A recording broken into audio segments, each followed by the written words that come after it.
So I've tried to make this video like 4 times. Thought to myself, hey, I'll make the video early. I'll upload it early. I'll be all productive and make it fine and everything will be fine. I'll actually upload a video this time, even though it's not my day. But I'll actually upload a video this week because I want to do this survey properly. But no.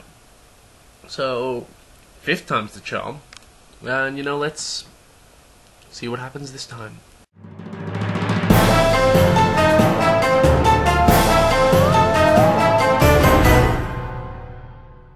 Not going to put in any fancy editing, not going to make any titles, I'm just going to read the questions, answer the questions. So number 1, why am I called that? I'm called Kevin because my parents named me Kevin, and they never really wanted to name me anything else, I don't think. Yeah.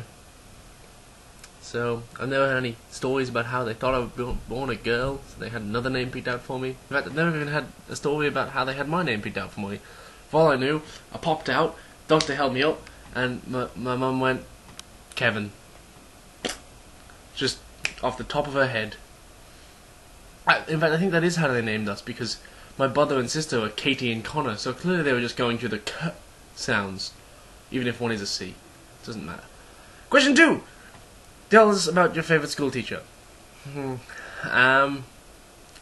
My answer to this question will always be a man named David Crines, who was my media teacher when I was in year 11, and my homeroom teacher at the same time. He also did a lot of audio-visual stuff for a play called Dracula that I did when I was in year 9. The reason why this particular question is quite depressing is that, unfortunately, Mr. Crines passed away at the beginning of my year 12. He was roughly about 34, 35, so he was very young, taken from this world well before his time, and a shining beacon of light of geekdom and nerdiness and awesomeness was taken away from this world, and it was a very difficult time for all of us.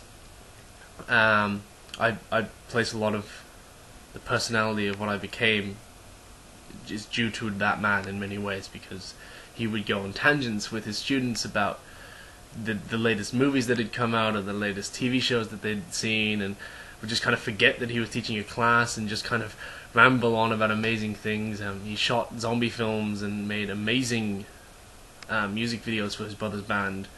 So yeah, David Crines will always be my favourite teacher. Special mentions to teachers like Miss Porter and Miss Morgan and Mr. Dorman and all those who shaped the person that I became today, but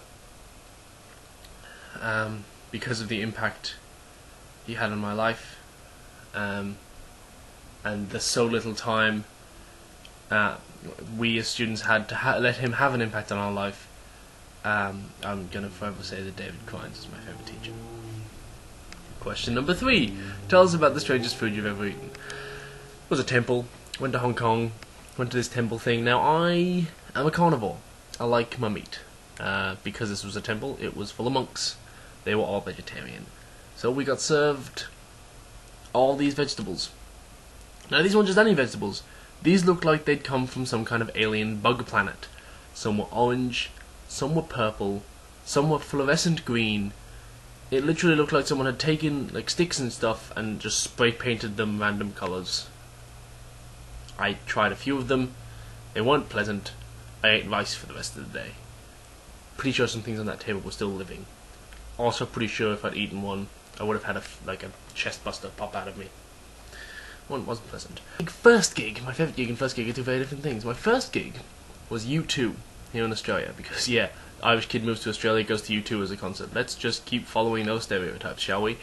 That was with my dad though, so I'll say my first gig by myself was probably Be Day Out, which is a one-day music festival here in Australia, which also was where I experienced my first metal set. And me and my friend, we hung down the back of the crowd and we thought, we'll just take this easy, we'll just listen to the metal music of this thing. And then this band came on and played this first massive strum of their guitar, and suddenly we were about half a metre from the front barrier and being crushed by hordes of metal fans, and it was one of the most adrenaline pumping experiences of my life. Number 5, tell me about my favourite place in the world. At the moment, because my favourite place in the world changes a lot, I'm going to say La Mama Theatre, because that's where we're currently doing our Fringe show, and it's the oldest independent theatre in Melbourne, possibly even the oldest independent theatre in Australia. It's an exquisite little place. It's dinky and old and has had shown me shows that it's covered in so many coats of paint that if you hit the walls, it's just a dull thud now because there's just so many coats of paint on them. It's all lumpy and poof. Whenever you hit them, there's no knocking involved in those walls. But I love that theatre so much. It's so amazing, and I feel so at home there. Whenever I'm there, I feel like I'm doing what I'm meant to be doing at that time. So I really like being there. And number 6, who do I want to answer the survey next? All of you guys, because that was the objective of this week. So, bye!